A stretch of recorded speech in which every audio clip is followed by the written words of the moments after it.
Boa noite, boa noite. Os bastidores acabou de entrar. Boa noite. Vamos esperar mais um pouquinho o pessoal começar a aparecer aqui para essa nossa live com Mauro Rocha, que acabou de entrar. Então essa é uma live. Esse espaço é um espaço que eu dedico aos poetas,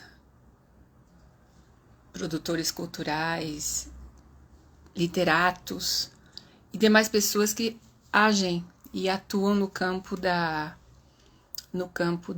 cultura, da literatura. Então, todas as sextas-feiras eu estou aqui nesse local, nesse meu Instagram, Baiana Rossi, ora lendo algum livro e fazendo algum comentário sobre literatura, algum romance, ora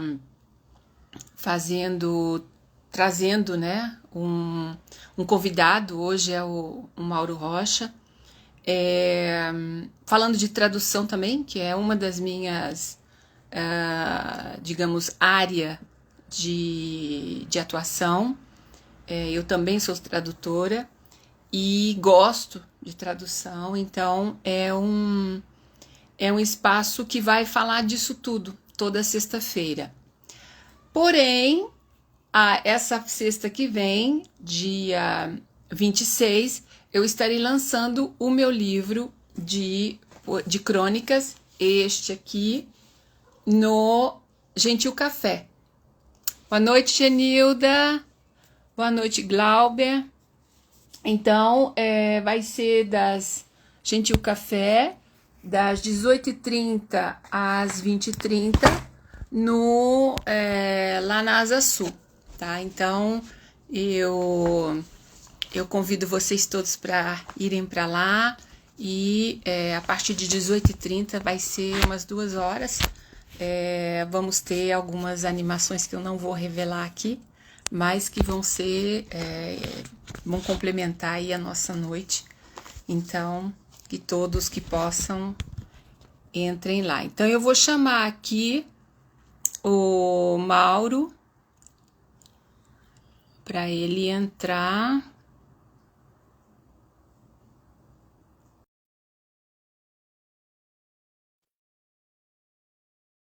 Então, convidei. E aí nós vamos começar a nossa live com o nosso convidado especial, Mauro Rocha. Mauro, boa Olá, noite. Como é que você boa noite. está nessa Eu estou bem. secura, nessa seca de Brasília, que eu pessoalmente amo, mas muita gente não gosta, né? Então, avisando aqui a todo mundo que nós estamos falando do Distrito Federal, aquele quadradinho lá bem no meio do país, e que aqui está muito seco mesmo. E aí, você gosta da seca, Mauro? Como é que é isso? Ou está difícil também? Olha, vocês estão me escutando bem? Sim, Ah, eu beleza. perfeitamente. Ah, que bom, que bom. Bom, na verdade, seca eu não gosto, não. Eu gosto de calor, gosto do sol, entendeu? Eu gosto de pegar um bronze, mas seca não. Porque me obriga a ter que beber mais água do que eu já bebo. E além do mais, fica com a sensação ruim, entendeu? Seca, aquela coisa, sabe? Não dá. Aí tem que passar creme hidratante, entendeu? Tem que Exato. fazer um bocado de coisa.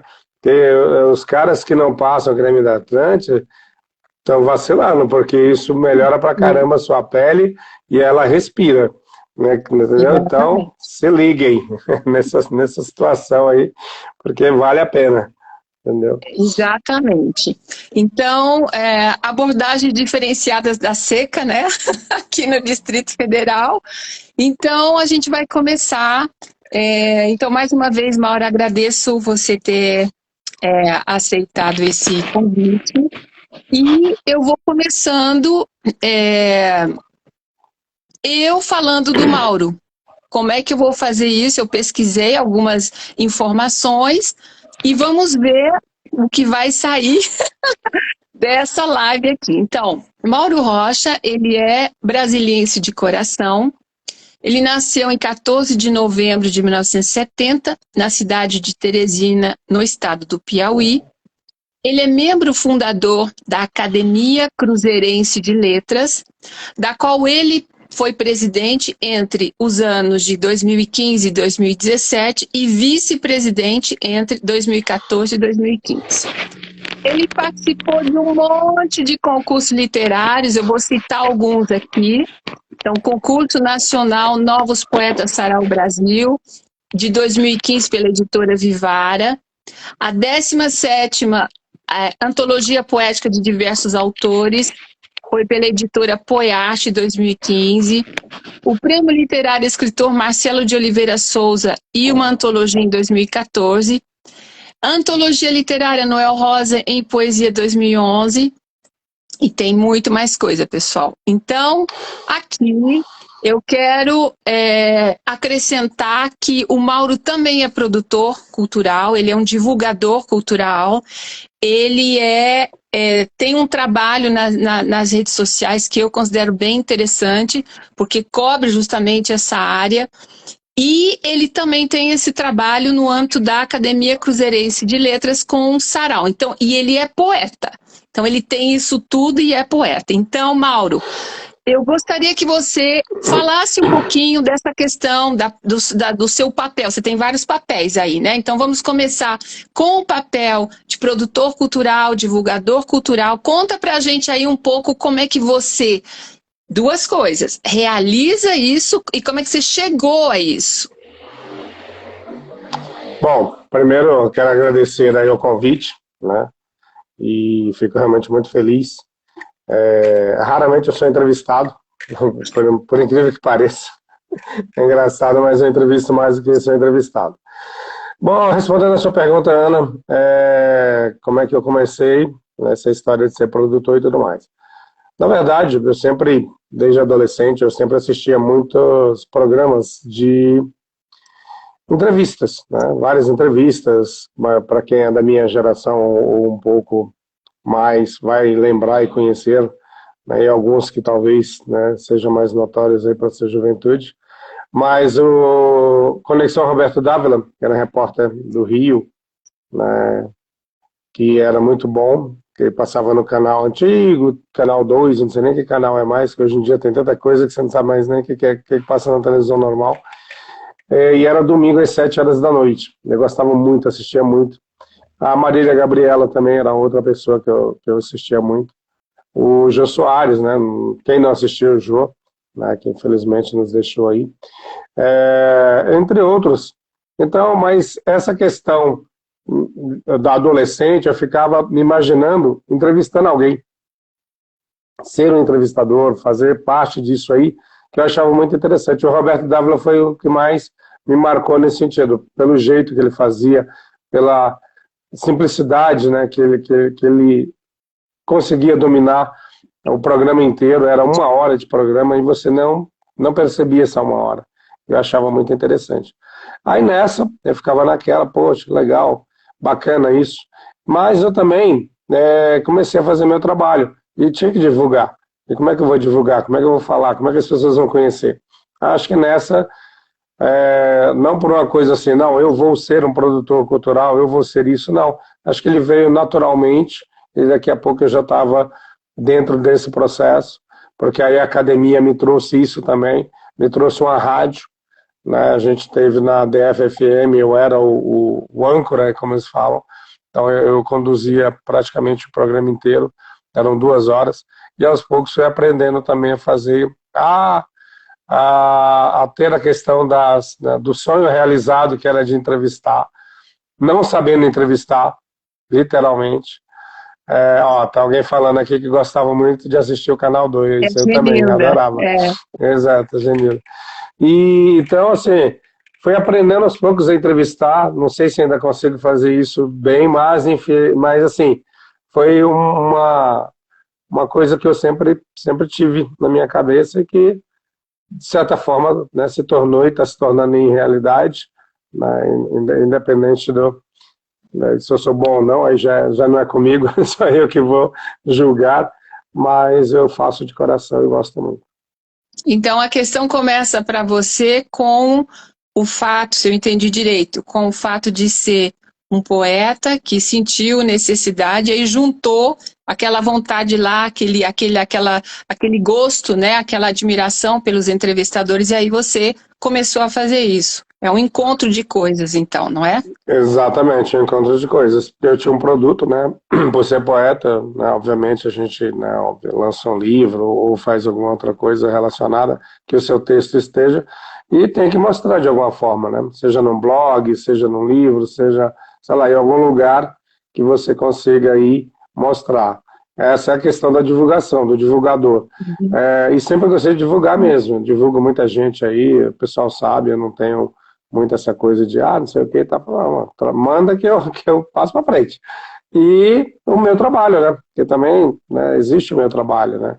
Que não é só de apresentador, não, de uma pessoa que faz entrevistas, né? Não é só da parte cultural, mas também da parte da escrita, né? Então, eu tenho um Mas a gente vai trabalho. falar daqui a pouquinho, Mauro. Não dê spoiler, não. Não dê spoiler. Não vou dar spoiler, não. Então, o Mauro, finalizando essa parte, ele tem um programa que eu também recomendo que todos assistam, né, aqueles que puderem, que é todo domingo às 19h30. E aí, o que é que você faz nesse programa, Mauro? Bom, antes de falar dele, eu tenho que falar da rádio, porque aí foi aí que iniciou tudo. A Academia Cruzeirense de Letras, ela teve a oportunidade de ser a primeira academia em Brasília, talvez no Brasil, a ter um programa de rádio. Digo Brasília porque é certeza, Brasil não sei porque não dá, né? É muito grande, a gente não consegue, né? Talvez tenha alguma, mas eu acredito que não, que eu já pesquisei também, então não achei. Se o Google não achou, então... né? E aí vai. Mas foi nessa que a gente começou, aí veio a pandemia, e antes da pandemia a gente fazia entrevista, era o Cruzeiro em Letras, que era um programa gravado, né, diretamente para o Facebook.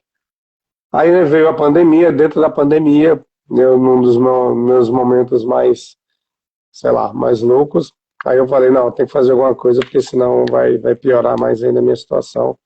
Eu estou me sentindo, estou precisando conversar, estou precisando, sei lá, ver as pessoas, ver alguém, e a gente sabe que muito bem foi complicado para todo mundo estar literalmente isolado. Né? Muita gente, aconteceu várias coisas, boas e ruins, também a pandemia não foi tão desastrosa assim, teve seus momentos que, se você soubesse analisar bem, dava para se aproveitar, e foi o meu caso. E então eu comecei, liguei para um amigo e falei, olha, vamos fazer uma live. Ele, o que é isso? Aí eu expliquei. Aí, tá, mas você tem Instagram? Ele falou, não. Eu falei, então tenha, porque senão não dá. Aí a gente começou a brincar e acabamos começando no programa Cruzeiro em Letras, que não era aos domingos, era quinta-feira, em junho de 2020, eu comecei toda quinta-feira. Na época eu estava desempregado, então as quintas-feiras para mim estavam tranquilas, porque eu não tinha que vir de lugar nenhum, eu também não podia sair, porque todo mundo estava preso em casa, independente de estar empregado ou não. Então era mais fácil. Só que aí eu voltei a trabalhar, aí as quintas-feiras começaram a ficar um problema, porque como era 19h30 também, nas quintas, eu saía do trabalho às 18h. Então até chegar em casa, era aquele desespero, tinha que chegar, às vezes tinha que arrumar todo o cenário, às vezes não tinha, aí eu fiquei até o final do ano 2020, aí em 2021 eu ia parar com a live. Aí o pessoal, não, tá legal, tá bacana. Eu falo, pô, então tá bom, então bora continuar. Só que aí eu falei, não, mas aí não dá para ser quinta-feira não, porque senão eu vou morrer aqui de tanto eu ficar doido. Aí eu joguei para domingo. Aí tem uma peculiaridade, para domingo 19h30. Por que 19h30? Por que você não colocou 20 horas? Por que você não colocou 19 horas? Por que você não colocou fechado? E sim quebrado? Aí por quê? Porque é o seguinte, os amantes do futebol, que tem muitos, outros não, mas alguns sim. Eu sou um amante do futebol, apesar de não assistir tanto ultimamente. Os jogos normalmente acabam 19 horas. 19 e pouquinho, dependendo né, do jogo. Então, os amigos que adoram futebol e que assistem seus jogos, eles com certeza, se eu coloco 19 horas, não iam assistir. Terminando o jogo, o cara também não ia lá pro meu canal, que era meia hora, 20 minutos acabando, ele também não ia. Então eu não ia disputar com o futebol, porque eu ia perder. Por isso 19h30. Tá. E 20h30. E tem a questão também, não sei se, quer dizer, hoje em dia eu acho que não, porque não tem mais Faustão, não tem, mas enfim, aquela coisa toda de domingão, final de noite, aquela coisa, a janta às vezes, alguma coisa, aí tudo junto, eu falei, não, é um horário que o pessoal ainda está naquela, então, às vezes o pessoal nem almoça, nem janta, vai fazer um lanche, aí fala, deixa eu ver o que aquele maluco lá está fazendo ali, vai dar uma ligada, fala, que legal, ele está entrevistando a Ana Rossi, olha que show. Aí, seguia. Então é isso. Tá bom, obrigada, Mauro. Então agora a gente vai entrar no Mauro Poeta. O Mauro tem 3 livros solo, eu tenho eles aqui, eu vou mostrar, a gente vai conversar sobre cada um deles, cada um tem um projeto bem peculiar, que eu vou pedir para ele explicar. Ele tem esse aqui, A Angústia dos Dragões, esse é o primeiro dele. Esse é de 2018. Depois ele tem este aqui, Curta Poema Curto, de 2020. E tem esse aqui, Um Sorriso, Uma Estrela, de 2020 também, segundo as minhas informações. Então, Mauro, vamos começar pelos títulos deste aqui. Exatamente esse.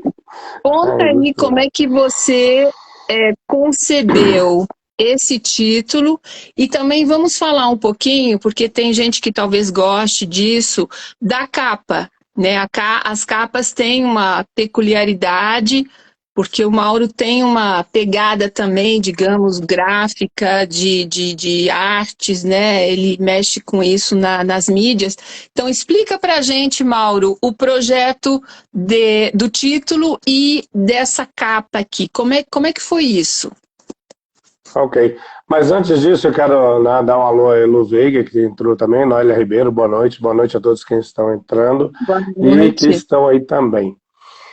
Então, o Angústia dos Dragões, ele veio, né, na verdade ele não veio como Angústia dos Dragões, ele veio como Torres de Marfins, que é até um poema que tem no livro.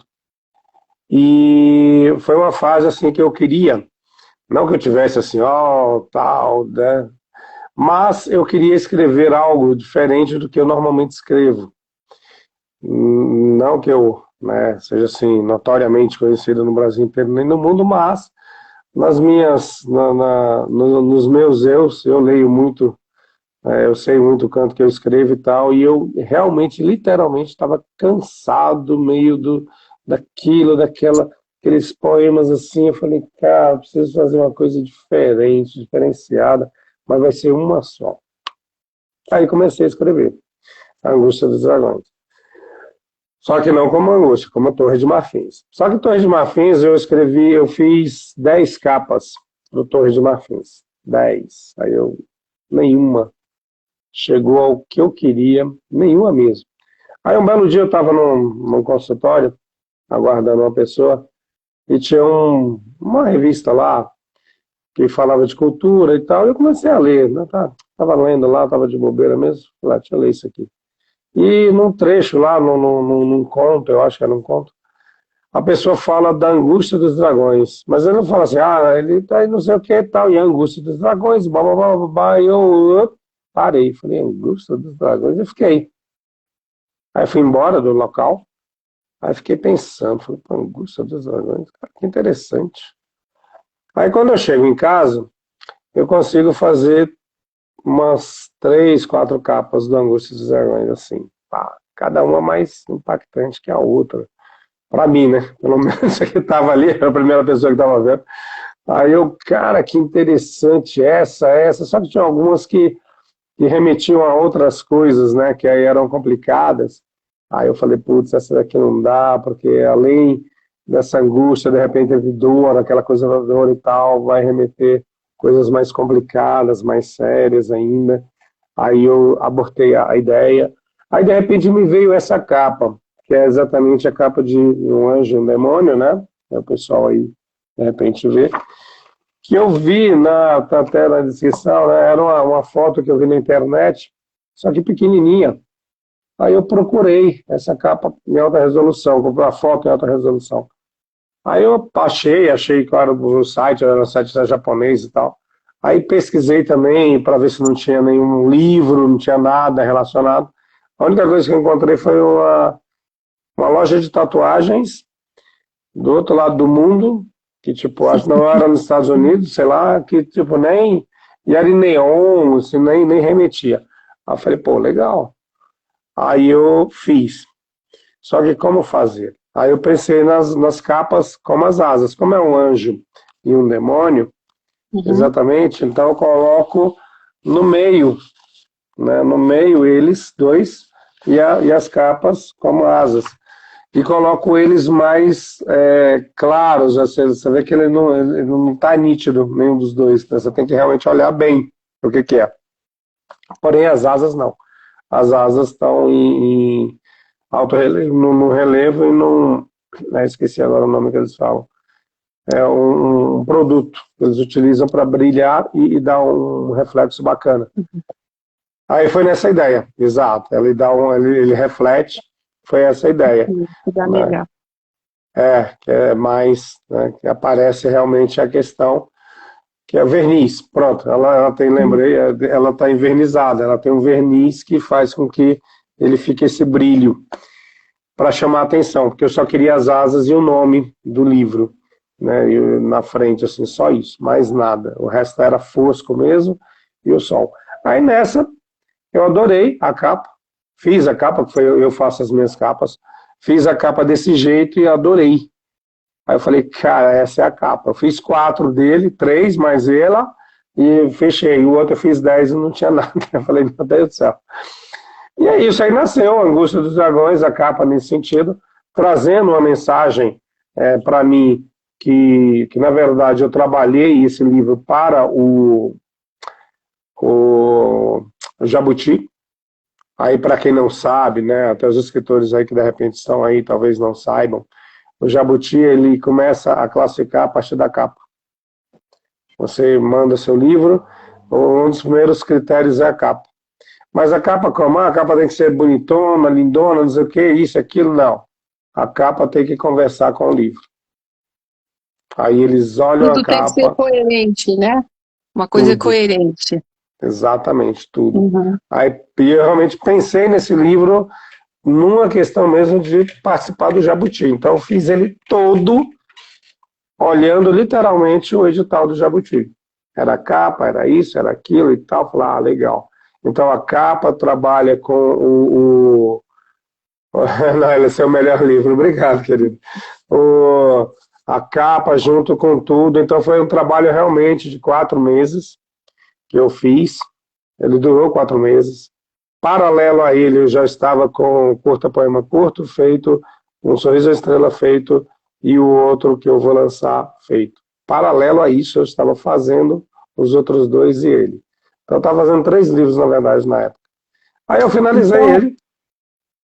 O interessante, Mauro, é que você, com sua preocupação do título, mas principalmente da capa, independentemente do Jabuti, a gente vê uma preocupação de editor. Né? Essa é uma preocupação de editor.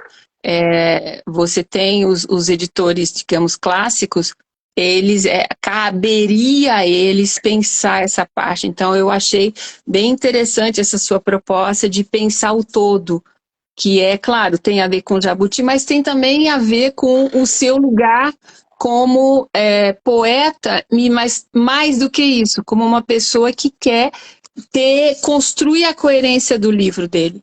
Isso é muito bacana. Então, mas é claro, eu pensei no Jabuti, mas também pensei, né, como você mesmo falou, também pensei nos leitores e tal, se não Uhum, chamaram a atenção, que era uma coisa que eu também queria, porque na verdade era o meu primeiro livro, né? Não que os uhum, outros não tenham essa preocupação, tenho com todos eles, mas era o meu primeiro livro, como mostrá-lo, como chamar a atenção, né? uhum, Eu como muitos uhum. aí, não tenho essa notoriedade toda, estou construindo uma história ainda. Não sei se vou ter essa notoriedade a nível nacional ou internacional, sei lá, mas pelo menos para Brasília, para local, eu gostaria muito e estou construindo isso aos poucos. Né? Então, esse foi o meu primeiro livro. Né? Eu não tinha Uhum. nenhum livro. Eu lanço ele com 2018, 48 anos. Então, assim, poxa, tem muitos escritores aí que lançam com 20, 17, Uhum. 16, muito mais novo Uhum. do que eu. Mas eu tinha já um trabalho muito vasto e eu precisava lançar. Mas eu não queria lançar os meus outros poemas, eu queria lançar algo diferente. E realmente, para mim, esse livro foi bem diferente, é diferente de tudo que as pessoas que vão conhecer, às vezes é complicado eu falar isso, mas as pessoas que vão conhecer minha literatura e ler esse livro, elas vão perceber que existe realmente uma grande diferença nesse sentido. Né? Então, entrando aqui E, no foco, eu gosto muito de ler e eu selecionei um poema dentre vários que eu gostei, né? Realmente gostei. E eu queria saber se você quer ler ou se eu leio. não, É quero na, que você leia. Pode ler, fique à vontade. é na página 49. O título é Cuidado Frágil. Então, com a autorização do autor aqui Por presente, eu favor. vou ler o poema. Então, Cuidado Frágil. Meu corpo é um castelo, minha alma está na masmorra, esperando um dia de sol, esperando que eu morra. Enquanto o tempo passa, contemplo pela janela a vida que anda, esperando um dia de sol. Não pense que tudo é prisão. À noite a alma se liberta, viaja por mundos distantes, retorna antes do dia começar. Na verdade, a alma está liberta. Os pensamentos aprisionam, não deixam os dedos fechar a mão, e o sangue corre lento para o coração. Então, aqui a gente tem uma estrutura de texto, Mauro, que conta uma narrativa. Não é? Nós temos poesias, nós temos poemas que não contam nenhuma história. São, por exemplo, aqui falando os poetas que inovaram em termos de disposição gráfica na página. Você, aqui neste poema, você conta uma história. Essa questão da sua escrita, e eu quero entrar um pouquinho do seu processo criativo. Como é que o texto vem para você? Eu tenho conversado com vários artistas, vários poetas, e o processo criativo é diferente. Tem uns que a coisa chega, no meu caso, por exemplo, ela chega muito pronta. Mas tem gente que fica, o texto sai, mas aí fica trabalhando esse texto. Então, eu queria saber como é que é o seu processo criativo, como é que as coisas vêm para você? Olha, de várias maneiras, né? Às vezes é espontâneo, do nada consigo fazer um que já está pronto, e ele vem mesmo nesse sentido. Eu raramente trabalho, porque tem gente que trabalha o poema e né, fica dias, né, lê, relê, tira, coloca, não sei e tal. Eu não consigo trabalhar muito dessa forma. Claro, tem alguns que, na verdade, assim, eu começo a escrever.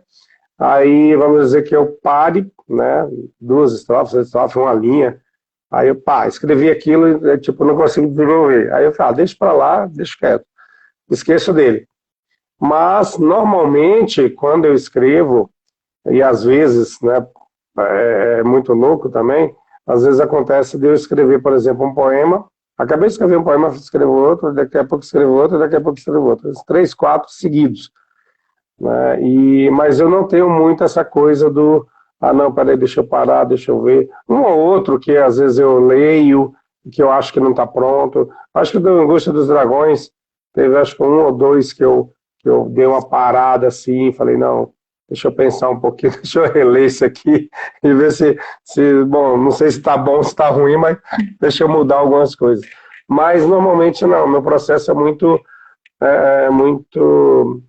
digamos, lúdico, talvez, não sei como expressar, talvez assim, é muito espontâneo, às vezes é do nada, às vezes é pensando, às vezes é lendo um livro, é uma palavra, sei lá, é uma conversa, né? É algo que vem e eu na hora escrevo, né? Na hora Pessoal, eu eu só vou escrevo. aqui, Mauro, avisar o pessoal que está entrando que nós estamos falando deste livro aqui do Mauro, A Angústia dos Dragões. A Orlene acabou de entrar, a Carla Heller também. Então, a gente está falando do processo de escrita desse livro. Mauro, você, em termos das palavras, as palavras vêm, você escreve, você registra, digamos, essa forma, e você mexe muito pouco nisso, não é isso? É muito pouco mesmo, assim, até o pessoal, às vezes até eu fico pensando nisso, eu falo, caramba, eu devia ter. Não dá para fazer que nem o João Cabral de Melo Neto, que fica 10 anos para lançar um poema. Eu não consigo fazer isso, João, adoro você, mas não dá. Mas eu não consigo, realmente eu não consigo trabalhar dessa forma. É uma coisa muito espontânea para mim. E um ou outro, às vezes acontece, de, por exemplo, eu mostrar um poema, vamos dizer, para você ou para alguma outra pessoa, e principalmente na área da literatura, no meio, e a pessoa fala, pô, tá legal, mas dava para colocar essa palavra, dava para fazer assim, assado, só uma ideia. Aí às vezes eu paro, olho e falo, realmente, não tinha pensado nisso. Mas normalmente não, normalmente já vem, é como eu falo, já vem pronto, sabe? Não, dificilmente eu mexo mesmo. A palavra para mim, o poema para mim, eu não sei. É porque se eu mexo demais, eu mudo. E para mim é uma coisa muito de essência. Vem na primeira essência, vem no primeiro momento. Aí, poxa, o que que veio? Aí tá, se realmente não estiver tão assim, beleza. Mas às vezes tá tão, às vezes você olha assim, não, o que eu vou mexer aqui? Não dá, sabe? Não tem um porquê de eu mexer nisso aqui. Aí às vezes eu recebo algumas críticas de alguns amigos, pá, vai ter que dar uma olhada, tem que amadurecer. Eu falo, rapaz, se caiu já foi, amigo. Amadurecer mais o quê? Daqui a pouco vai podre, tadinho. Então, assim, é mais ou menos por aí. Boa noite, Carla Heller, boa noite aí, pessoal que está entrando. Mas é isso. Eu realmente não mexo muito, não. Eu tenho aqui um outro poema, e depois a gente vai ver esses outros livros, que eu também gosto muito.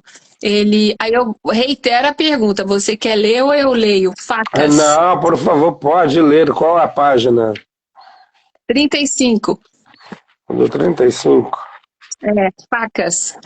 Eu vou. Por que eu estou te pedindo para ler? Porque definitivamente eu não acho que eu declamo muito bem. Eu não acho que eu leio muito bem. E eu gosto de ouvir as pessoas lerem os meus poemas. Tá, então vamos lá. Facas. A faca atravessa a mão. Cheguei ao fim do umbigo, não havia nenhum coração. Bem-aventurada quem diz sem medo que também é puta, sem frescura, deitada no frio quente do chão. Bem-aventurado quem admite que um dia broxou e enterrou assim seu ego e egoísmo na mão. Bem-aventurado quem admite sua homossexualidade. Art Nouveau, estão abertos os armários. A faca termina seu corte sem sul e sem norte, exposto o corpo nu, vísceras intrínsecas, apenas um pedaço cru. Quem tem estômago continua a viver para vômitos ou frescuras cheias de iê-iê. Beba o sangue, morda a carne e dilua o veneno.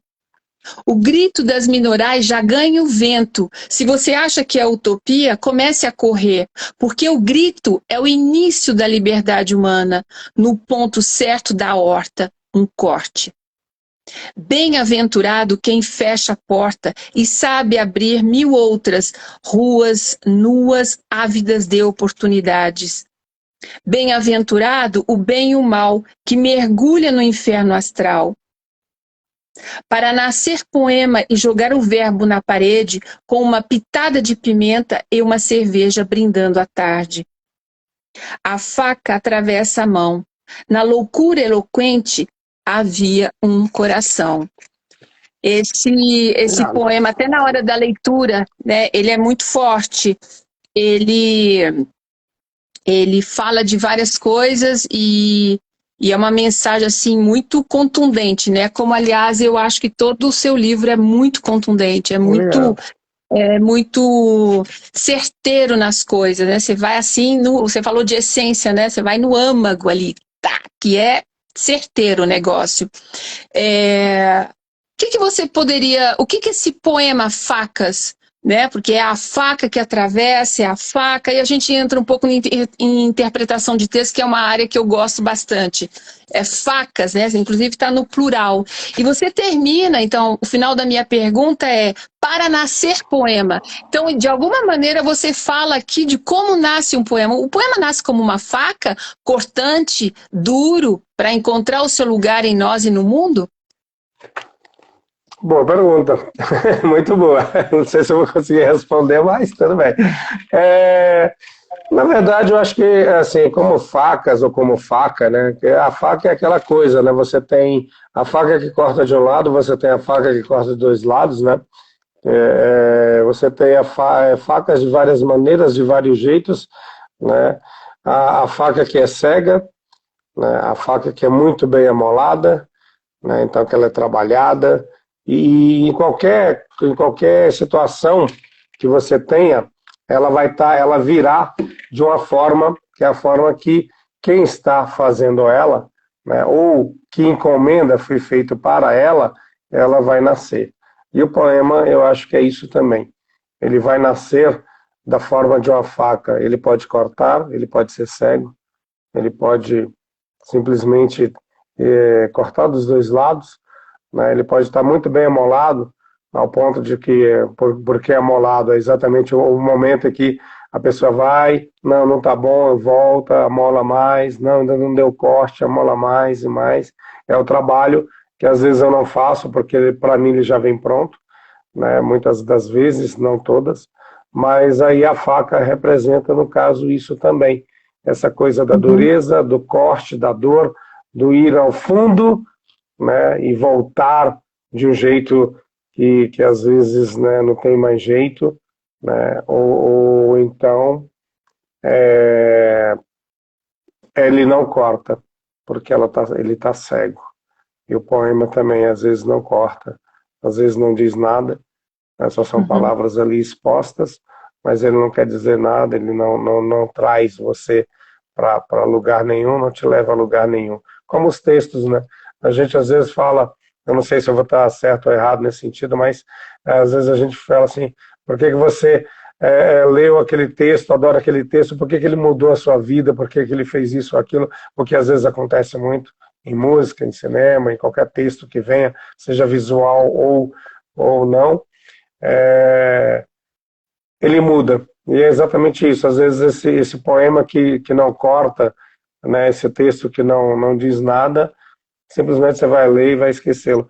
Agora, aquele que você para, que você olha, que você lê de novo, que você interpreta do jeito que ele te encaixa na sua vida, da melhor forma possível, que você não sabe falar, não sabe se expressar, mas de repente você lê, eu falei, caramba, era isso que eu precisava ouvir, era isso que eu precisava ler, era isso, por que eu não fiz isso? Porque a partir de agora eu vou fazer assim.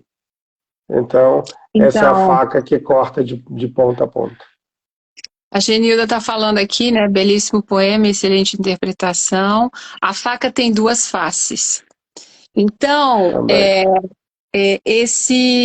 Eu quero agora entrar, Mauro, nesse outro livro seu. Opa. Eu gostei muito dessa capa. Então, novamente, vamos falar desse título. Exatamente. Vamos falar desse título, dessa composição gráfica. Para mim, me remete exatamente a cinema, né? Então, Sim. com você, a palavra. Bom, Curta Poema Curto é um projeto, na verdade, de livros com poemas curtos. Esse é o primeiro, né? Esse sai como o primeiro. E por que Curta Poema Curto? Porque eu estava, de novo, né, sou muito ligado à televisão, sou muito ligado à imagem e tal. Eu estava no canal... E aí, Watson, boa noite, obrigado aí, querido. Eu estava assistindo o canal Curta, né, que é um canal fechado, que fala sobre arte de modo geral. E tinha uma propaganda que ela falava assim, né? Curta a vida é curta. Eu achei legal, falei, pô, curta a vida é curta, olha só que louco. Aí eu curto poema curto, e por que não? Aí nessa eu pensei, né, no curta poema curto. E eu já tinha alguns poemas curtos, porque como eu falei, eu escrevia muito, então não tinha nada lançado. Eu já tinha alguns poemas curtos, então eu peguei, reuni eles, escrevi uns outros e juntei tudo. Mas aí eu lembrei de outra coisa, porque eu sou apaixonado por cinema e tem a trilogia das cores do Krzysztof Kieslowski, que é o polonês, que ele faz a liberdade azul, a igualdade branca e a fraternidade vermelha. Só que ele faz uma coisa interessante. Você não precisa ver os 3 filmes na sequência para entender nenhum deles. Porém, se você os fizer, há uma certa peculiaridade. Os personagens se encontram nos 3. Assim, eles de alguma forma estão nos 3, né? Mas independente disso, você pode assistir a Fraternidade, que é o último, sem precisar assistir a Igualdade e a Liberdade. Aí isso eu achei legal, achei genial. Eu falei, cara, que legal isso, cara. Como é que eu faço isso no livro? Aí eu falei, pô, curta poema curto. Os 3 livros vão estar ligados por serem poemas curtos, mas os 3 livros não precisam estar na mesma temática, apesar do poema ser curto. E foi exatamente nessa ideia, que aí eu não vou falar, quando eu vou falar do segundo, aí eu digo por quê. Aí veio esse primeiro, que é exatamente isso, né? E ele tem títulos, né? Todos os poemas têm títulos, e essa capa, como você falou, e é de novo vindo do Angústia, vem esse também, não para o Jabuti, mas pensando realmente nessa ligação, nessa coisa dessa conversa, né? Da conversa da capa com os textos. Eu venho com duas propostas, que é do curta poema curto, no sentido de curta de cinema, curta poema, é um curto poema, e o curta de curtir, o curta de ser curto, e tudo. Então, assim, um trabalho de palavras que remete a N coisas, né? O curta de curtir, o curta porque é pequeno, o curta do cinema, e nesse sentido, como se fosse placas de cinema, né, de coisa e que também tem a questão do marketing, a questão da propaganda, quer dizer, né, que engloba tudo a questão visual. Por que eu digo visual? Porque eu, jovem, né, na década de 80 e tal, eu era muito ligado à televisão, eu assistia muito, eu vi nascer MTV, eu vi nascer várias coisas, eu assistia séries e tal, e eu sempre fui ligado no visual. E claro, o cinema, né, não sei nem como não estar dentro desse meu processo de literatura. Então, eu vou novamente, seguindo aqui a minha concepção dessa entrevista, eu vou ler... Aí eu não vou mais te perguntar, viu, Mauro? Eu acho que eu vou ler sem fazer a pergunta. Isso, pode ler. Página 33, sabores. Então, aqui, olha, a disposição gráfica muda, né? Porque ele centraliza, tem o título aqui, sabores, e o poema aqui que eu vou ler. Aí vocês veem aqui também, né? Centralizado em negrito, e aqui o poema. E deixa eu mostrar as outras páginas, algumas outras, é a mesma disposição. Então, ele tem esse diálogo entre a disposição gráfica interna nas páginas, né, que é uma coisa, inclusive, de deixar esse branco, né, a gente sabe também na semiótica que esse branco conversa com o leitor, e o título, que é curta, poema curto. Então, 33 sabores. A dor pervertida invade a carne, invade a alma, grita a vida. Aqui eu observo, Mauro, que não tem pontuação, né? Em alguns você coloca reticências ou algum outro ponto, mas nesse aqui e nesse aqui da frente também não tem pontuação. É uma escolha? Como é que você lida com isso? É uma decisão ou aparece em função do próprio poema, como ele se materializa para você? Na verdade, alguns são escolhas, outros não, né? Mas nesse caso aqui sim. Né? Os curtos, normalmente, eu não coloco pontuação. Né? É uma coisa também a lá Saramago, né? Saramago escreve sem pontuação. Então, assim, tem essa questão também da leitura, dos pontos. É claro que a gente, né, não sabe tudo, e, né, porque às vezes as pessoas acham, porque você é escritor, você é poeta, você sabe a gramática inteira, você sabe você já leu todos os livros of the world, do mundo e tal, mas não é por aí. E como qualquer pessoa, né, como qualquer ser humano, eu também tenho as minhas limitações, e a gramática, de vez em quando, eu tenho umas brigas com ela, eu tenho que reler e ver algumas coisas, mas a questão da pontuação não, nesse sentido, porque realmente eu gosto, eu acho legal, em alguns sim, em outros não. E da mesma forma também tem alguns escritores que, faltou um ponto ali, uma vírgula e tal. Aí eu brinco assim, vai ler Saramago, que aí você vai brigar com ele, não comigo. Entendeu? Porque se você está brigando por três coisinhas, mas é uma questão muito às vezes, de escolha mesmo. De achar, não, esse aqui não vai ter, ou do outro vai ter, ou de querer enfatizar, porque você sabe muito bem, né, e que o ponto, seja ele qual for, ele vai dar uma diferenciada, né? Se é um ponto final, se é um ponto e vírgula, se é uma vírgula, se é uma travessão, ele vai dar uma entonação diferente dentro da leitura. E se ele não tiver, ele também vai dar uma entonação diferente, que é aquela coisa corrida, aquela coisa mais rápida, né? Aquela coisa do você está lendo, mas você não tem pontuação, então você não vai parar. E o outro não. Uma questão de ritmo, né? De ritmo questão de leitura e ritmo de interpretação. Exatamente. E sabores, até pelo título, sabores para mim, sabores. Quando você sente algo, né, aquele sabor, aquela coisa, você não dá aquela parada. Você vai, talvez, voltar a vamos assim, uma comida que a sua mãe, a sua avó ou alguém lá atrás que fazia tempo que você não comia, e por acaso você... Então, assim, você vai dar aquela parada de lembrança, e não aquela parada de, né, tá bom, tá ruim, não, é diferente. E da mesma forma o poema, dependendo da situação, você vai ler e talvez te remeta alguma coisa dentro desses sabores, dentro de que tipo de sabor que teve, né? Não estou dizendo que vai ser um sabor gostoso, talvez seja um sabor amargo, mas você não vai parar para, tipo, a dor pervertida, invade a carne, aí você não vai dar aquela, né?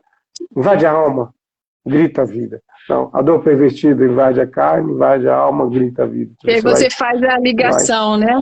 Você vai fluindo, sabe? Fluido, vai né? Fluindo, você tem a questão da fluidez. Exatamente, por isso então que você acaba tendo essa coisa né, do não, aqui não cabe pontos, aqui não cabe paradas, aqui não cabe não, aqui tem que ser dessa forma, porque o sabor vem dessa forma, entendeu? Você coloca na boca, se é doce, se é amargo, mas você não para, não, caramba, não, já foi, já veio, tudo vem à tona, e para mim o poema, a palavra, o texto, ele vem muito isso, ele tem que ter, para mim ele tem que ter uma referência também. Se você às vezes não tem uma referência dentro disso, às vezes você nem entende o texto não, o contexto dele, né? Porque o texto com certeza você vai entender, mas o contexto, o que vem além, né? O que que vem a mais? Às vezes você não percebe. Espero ter Interessante, explicado. Mauro. Nós estamos aqui há 10 minutos, normalmente é uma, eu vou deixar passar um pouquinho do tempo, que a conversa está Vamos muito lá. legal. Então, eu Bom, queria aqui, Mauro, que você também entrar nesse seu terceiro livro solo, porque o Mauro, eu estou falando solo porque ele tem um outro que ele lançou também com a Custódia Volney.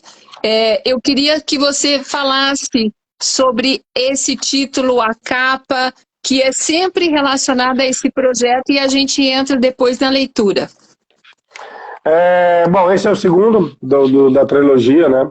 Um Sorriso à Estrela. Um Sorriso à Estrela porque o título veio, eu estava sem título, aí a minha filha mais nova, a Clarice, a gente estava na rua esperando a mãe dela chegar e ela olha para o céu e vê a lua, acho que é minguante, né? Aquela meia lua, e ela vira e fala assim, nossa, parece um sorriso. E óbvio, estava também numa noite estrelada, né? Aí eu olhei assim, olhei para ela, falei, caramba, o sorriso é uma estrela, né, filha? Então, assim, eu estava procurando um título para o livro, acabei achando, quer dizer, ela achou, e eu acabei roubando dela, literalmente. Ela achou o título do livro para mim, e eu coloquei um sorriso, uma estrela, exatamente por isso. Por que um sorriso? Porque aí ele vem, como eu falei, igual ao filme, né? Você não precisa ler o primeiro para entender o segundo, ou vice-versa, ele já vem com outra temática, que é de homenagens a várias pessoas de Brasília, alguns de fora de Brasília, escritores, jornalistas, e aí vai. E um sorriso, né? Porque, poxa, ler, conhecer e tal, né? É tão bom com um grande sorriso. E por que essa homenagem? Porque são estrelas, são as estrelas que estão aí, são os que iluminam, né? Nos ilumina ao ler, ao ver um trabalho, ao fazer alguma coisa, e nesse sentido, eles que estão aqui dentro são uma estrela, e eu só tenho a agradecer e dar um sorriso para toda essa galera. Então, por isso, um sorriso, uma estrela. Então, aqui eu abri aleatoriamente, caí aqui na página 79, é uma homenagem a Nara Fontes, que é uma amiga nossa aqui, poeta de Brasília, faz muitos sonetos, também faz haikai. Então, eu vou ler nessa página aqui o poema do Mauro homenageando a Nara Fontes. Versos navegantes, Nara Fontes, bebe sonetos da fonte. E aí tem um ponto, né, Mauro? Tem um ponto. Exato, aí tem um ponto. Aí tem que para. parar, né? Aí tem que parar, porque aí Exatamente. parou. E aqui eu vou mostrar como é que ele novamente concebeu o poema, né? Todos os nomes aqui estão em negrito. Então, às vezes, depende. Aqui Carlos Ilha, também está em negrito. Então, essa homenagem a gente já bate o olho, né, Mauro? E a gente já vê o nome da pessoa homenageada, né? E a ideia assim, não foi só, né, essa questão também das pessoas conhecerem e não só ver o nome, não só uma homenagem a Nara, ao Carlos Ilha, ou aos que estão aqui, a Noélia Ribeiro, que está aí também, que é da página 9. Não só isso, mas de conhecer também o trabalho dessas pessoas. A ideia era essa também, de ler e conhecer. Por quê? Como você falou, ela escreve sonetos e tudo mais. Versos navegantes, bebe sonetos. Então, independente de você conhecê-lo ou não, você já sabe que tem alguma coisa relacionada a isso. Sonetos, então ela deve ser uma poeta que escreve sonetos, por isso que ele deu essa referência.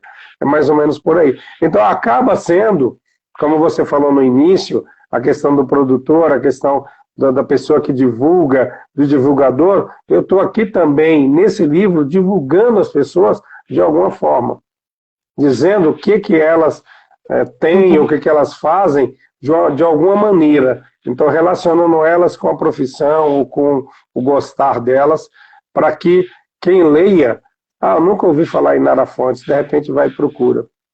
Né, vai então, atrás. Aqui eu vou pegar a sua deixa da página 9 e homenagear a Noélia, Viu, Noélia?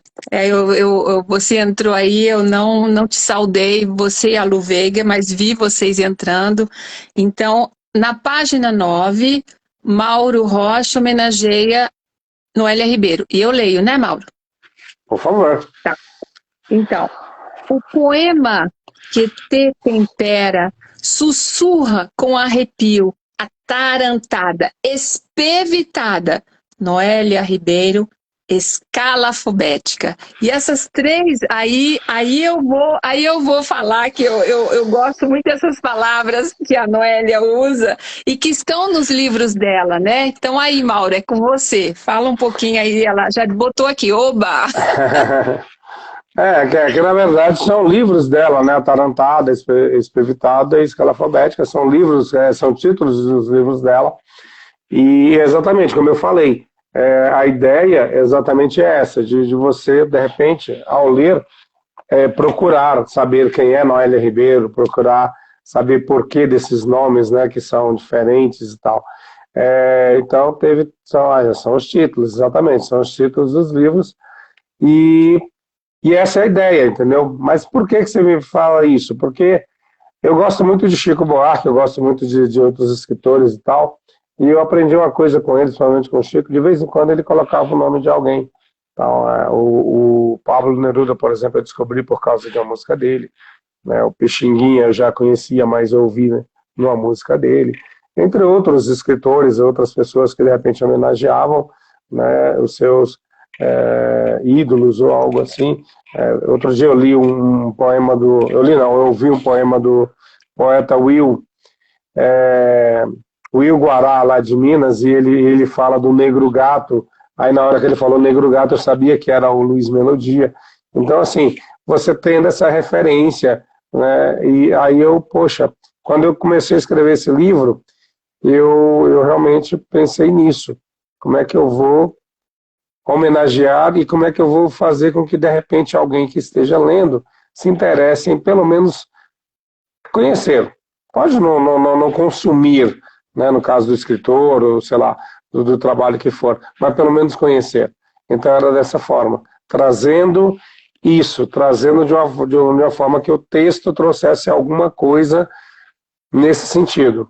Então é um livro não só de homenagens, mas também de uma grande propaganda para a galera aí, de certa forma, não deixa de ser, né?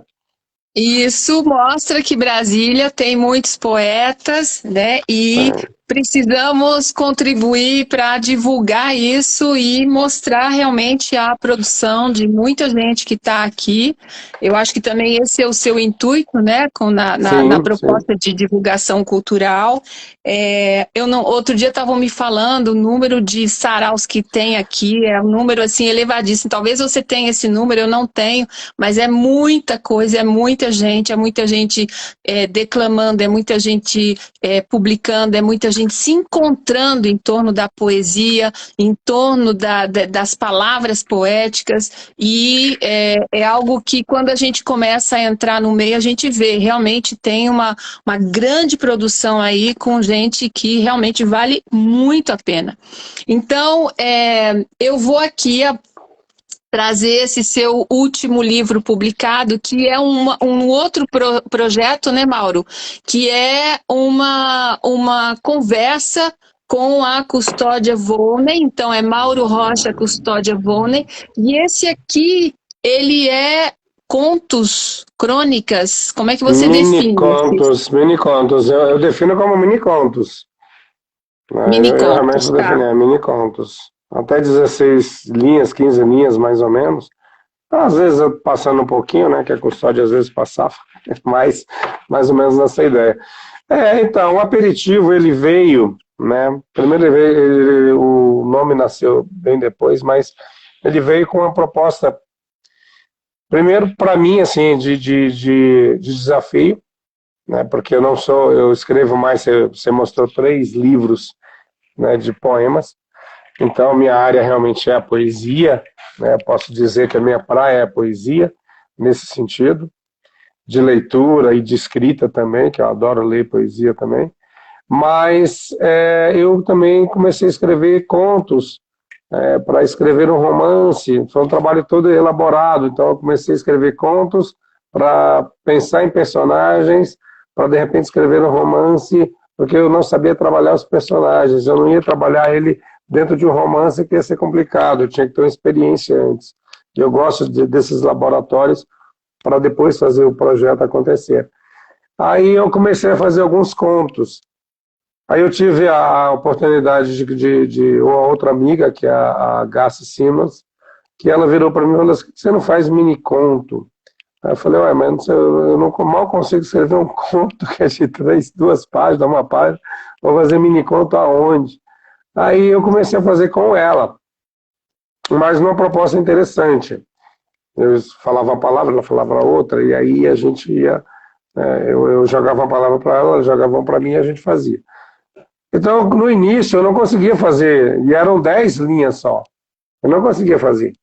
Fazia 20 linhas, 25 linhas, 15 linhas. Eu ficava desesperado. Falei: meu pai do céu, não vou fazer isso nunca. Não sei não. Aí fiquei, consegui.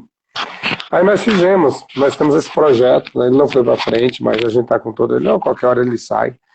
Aí eu, poxa vida, aí eu falei para ela: vamos. Ela: não sei o que e tal, isso, aquilo, a vida tá difícil e tal. Eu falei: então tá bom. Vou fazer isso aí uma hora dessa com outra pessoa. Eu brincava com ela, falei: não, pode fazer, fica à vontade. Aí eu fiz, convidei a Custódia, mas na mesma linha. Na mesma linha. Falei: vamos fazer dessa forma. 10 linhas, ela: não, 10 é muito pouco, eu não vou conseguir. Falei: 15 linhas então, mas eu te falo uma palavra, você me fala outra e a gente vai conduzindo dessa forma e fazendo e tal. Em 10 dias a gente tem que entregar um para o outro. Até por segurança, porque vai que precisa de um backup, precisa de alguma coisa, né? Então, aí, nesse sentido, a gente fez e conseguimos fazer 50 mini contos, eu e ela 50 mini contos, então aí tem um total de 100, sendo que os 5 últimos, cada um fazia, cada um colocava seu título, então não tinha essa como se diz, troca de palavras, no caso, né? Então, o que eu falo assim, que nem, por exemplo, ela me manda bisturi, né, do aperitivo, ela me manda bisturi e eu mando para ela doce. Então, com a palavra bisturi eu tinha que fazer um mini conto e com a palavra doce ela tinha que fazer um mini conto. A capa, você vê aqui, né, um aperitivo, como você está aí falando, né? O aperitivo, ele... Deixa eu só aqui saudar a Janaína, Mauro. Oi, Janaína, Sim, claro. tudo bem? Tá aqui. Pode falar, desculpa. Ai, não, imagina. Se vocês reparem na capa, né, tem uma garrafa caindo e tal, só que essa garrafa está cheia de letras, né? E o aperitivo, por que o aperitivo? Por que o nome aperitivo, né? Porque no próprio livro, né, bem no início, está dizendo aqui: a função do aperitivo é abrir o apetite. Exatamente essa é a ideia. De repente, para as pessoas abrirem o apetite da leitura, de querer mais e mais. E por que o mini conto? Porque, pelo menos os meus, né, eu pensei muito em fazer de uma forma que você lesse e falasse assim: tá, eu quero mais. Aperitivo mesmo, né? Um aperitivo. Eu quero aperitivo. mais. Agora, eu estou aqui com uma curiosidade, Mauro, que eu acabei de ver agora. Isso aqui está em alemão. Isso foi... Vocês pensaram sobre isso? Esse texto aqui está em alemão. Na verdade, eu pensei sobre isso, né? Então, eu só joguei... conta aí. A questão do alemão, primeiro que eu estava aprendendo alemão, né? Então, exatamente, primeiro que eu estava aprendendo alemão. Estou aprendendo, não sei alemão ainda, gente, então, por favor, ainda não consigo. Eu leio algumas coisas, falo algumas coisas.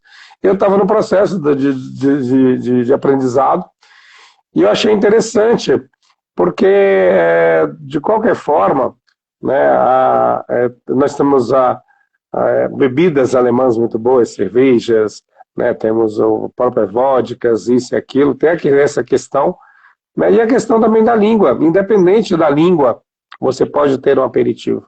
Então, por isso, de uma língua estrangeira, nesse sentido, poderia ser o inglês, que ia ficar muito fácil, entre aspas, né? Era mais prático. Poderia ser, né, em qualquer um espanhol, que talvez, ou então, né, ou portanhol, como o povo gosta. Mas não, eu procurei realmente uma coisa. E como eu estava no processo, eu estava lendo, né, estudando alemão, eu achei interessante e coloquei exatamente isso. Mas você foi a primeira pessoa que definitivamente conseguiu observar isso. Parabéns. Sério, parabéns. Né, porque as pessoas Não normalmente se esqueça que a minha área é não. tradução. Exato, também tem, né, mas achei legal. Mas foi mais ou menos isso. Mas nada assim, não, eu vou colocar porque as pessoas. Não, eu coloquei porque eu estava realmente no processo, vendo. E é natural que você, quando está num processo de escrita ou de qualquer produção, você tem influências do meio, né, De onde tudo, você né? está, de tudo. E nessa daí não foi uma coisa assim, não, vou fazer porque, nossa, vai ser revolucionário, não. Eu achei legal, achei bacana, achei que essa referência da bebida também, né, do beber, das letras, de tudo, quer dizer, independente da língua portuguesa, que é maravilhosa, linda e rica, mas também tem outras línguas que são boas, que trazem coisas, sonoridades. Você que faz tradução, você sabe muito bem disso. Você que fala também outras línguas, sabe muito bem disso. E que é complicado você, dependendo do que for do texto, a poesia, por exemplo, você conseguir ter essa sonoridade da mesma forma que a gente tem. Porque nós temos essa riqueza, né? A própria Clarice Lispector, ela fala sobre isso quando ela diz que ela gosta muito da língua inglesa, mas que se ela pudesse escolher aonde nascer e não ter que falar outra língua, ela nasceria mesmo no Brasil e falaria o português sem precisar falar nenhuma outra língua, porque a nossa língua é muito rica. E você escutaram disso de uma ucraniana que vem do jeito que veio e tudo mais, e teve toda uma vida e com certeza sabia falar não só o português, mas o inglês e outras línguas, que era mulher até de diplomata, e com certeza viajou muito, e sabia outras línguas, falar sobre isso, dá um orgulho do caramba de saber que a nossa língua Agora, realmente é maravilhosa. essa questão, Mauro, que você está falando, ela se ancora numa observação linguística bem clara, que é o português tem um espectro de sons muito maior que o espanhol, muito maior que o francês. O francês, então, nem se fala. O espectro é muito reduzido. Isso significa que quando a pessoa começa a falar uma língua do português, nós temos, por exemplo, o som R.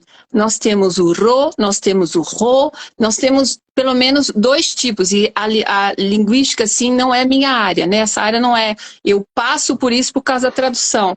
E tem muitos sons que a gente encontra em outras línguas. Então, normalmente, um falante de português, ele vai ter um ouvido mais sensível para falar outras línguas do que, por exemplo, um francês. Isso aí é fato, né? Quem sabe o francês aí que está aqui no público vai entender o que eu estou dizendo.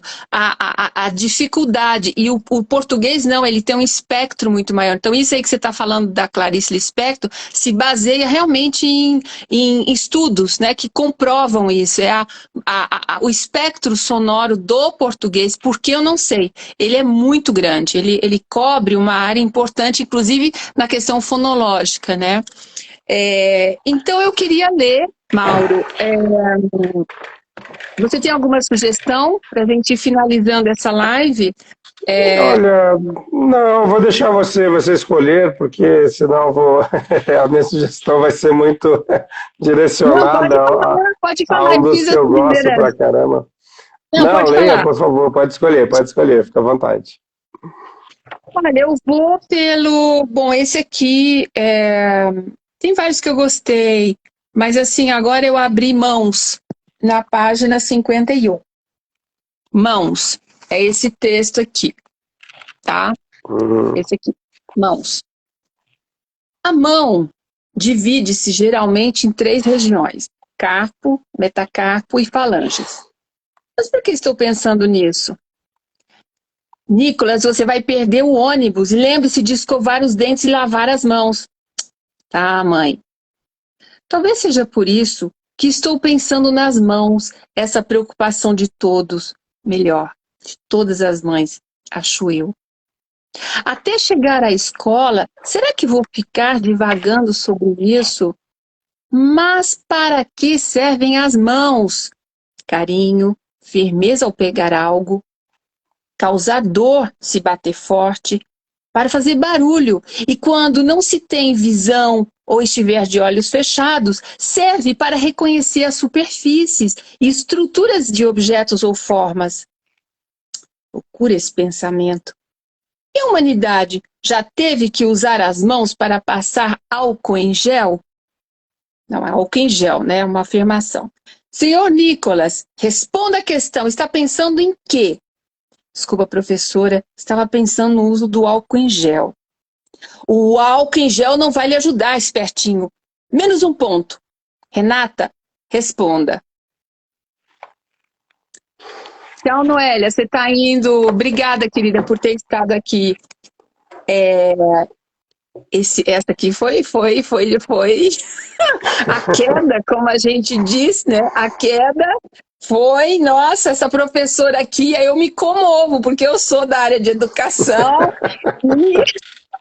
e eu me comovo mesmo, Mauro, porque tem isso também na área de educação, né? A gente sabe, todo mundo sabe. Então, como é que esse poema, você vê, o lapso revelador, para mim isso aqui é um poema também em prosa, né? Por isso que eu estava falando para você da questão do mini-conto, crônica, para mim são definições às vezes que eu não tenho muito claro para mim. Como é que veio esse texto para você, Maura? Além da questão da escolha da palavra com a custódia, que você já falou, mas a história em si. Então, a custódia me passa esse texto, né? Esse texto não, esse título, Mãos. E eu tinha 10 dias para escrever sobre mãos. Aí eu falei, caramba, o que eu vou falar sobre mãos? Mas aí eu lembrei da questão obviamente, né, que eu te falo do meio e tal, e onde estávamos, né? Estávamos exatamente na Covid, no isolamento, e nessa questão de passar gel, né, às vezes toda hora e tal, aquela coisa, né, do fígado já sentir ciúme das mãos, porque eu tinha mais álcool na mão do que no fígado, mas tudo bem. Né, então eu comecei a escrever sobre isso, mas primeiro dando uma entonação meio de professor, né, explicando que a mão é isso, aquilo, tem a falange, tem isso, tem aquilo, então é uma coisa meio como se diz, científica, né, aquela coisa mesmo, né, o que é a mão apenas, né, e a outra questão do realmente a mão como uma forma de dar carinho, de receber, enfim, de tantas outras funções da mão. E a questão do garoto, tadinho, tá pensando na aula e tal, em outras coisas, né, tipo, viajando na maionese, me lembra muito a minha pessoa, né, porque quando eu ia para a aula, às vezes acontecia muito isso. Às vezes a aula estava rolando, eu estava em outro planeta, eu estava viajando, né, e escrevendo textos e fazendo coisas, imaginando e tal, e a aula em si mesmo não vinha, e às vezes era interrompido dessa forma. Mauro, isso, aí eu, não, você está achando que e tal, menos ponto para você, próximo e tal, fala. Que era uma época totalmente que tinha muito professor, né, que era muito mais complicado, assim, pelo menos na minha época, tinha professores que eram muito rígidos, aí às vezes a gente, né, perdia ponto, ou sei lá, enfim, aconteceu algumas coisas que a gente ficava meio... E eu sempre tive essa coisa, eu escrevia muito em sala de aula poemas, às vezes eu estava lá, o professor falando, e eu lá escrevendo poema. Aí, daqui a pouco eu mostrava pro meu colega do lado, aí ele, caraca, você fez isso agora, velho? Acabei de fazer, cara, isso aqui tá fera, velho, não sei o que e tal. Aí acontecia muito isso. Então, Mauro, eu acho que a gente vai ter que marcar uma outra conversa, né, para continuar falando das suas produções. Então, pessoal, eu vou encerrando essa live, lembrando que haverá o lançamento desse livro de crônicas no dia 26, então 26 daqui exatamente a uma semana, eu não estarei aqui, mas eu estarei com o Mauro justamente no Gentil Café para o lançamento do livro na 410 Sul, para quem não é de Brasília que está assistindo essa live, é uma maneira que a gente se refere aqui aos endereços daqui, da Asa Sul.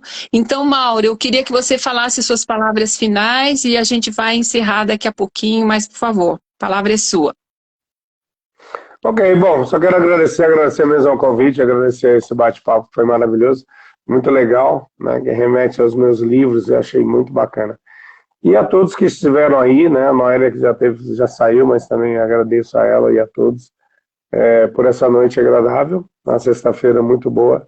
E é isso, galera, obrigado mesmo. E, como a Ana falou, sexta-feira, dia 26, quem puder aí, quem quiser, também eu estarei lá, porque eu não vou perder essa chance de estar logo lá e correr para adquirir o meu livro, entendeu? E é isso, obrigado mesmo, obrigado, Ana. Tchau, tchau. Então, obrigada, Mauro, por ter aceito o meu convite. Todos aqui que entraram, sintam-se abraçados. Muito obrigada pela audiência aqui. Um beijo para vocês. E essa live vai ficar gravada no canal. A Leteia, um beijo para você também. Genilda e o pessoal aí que está nos acompanhando. Beijo para todos. Tchau, tchau. Boa noite.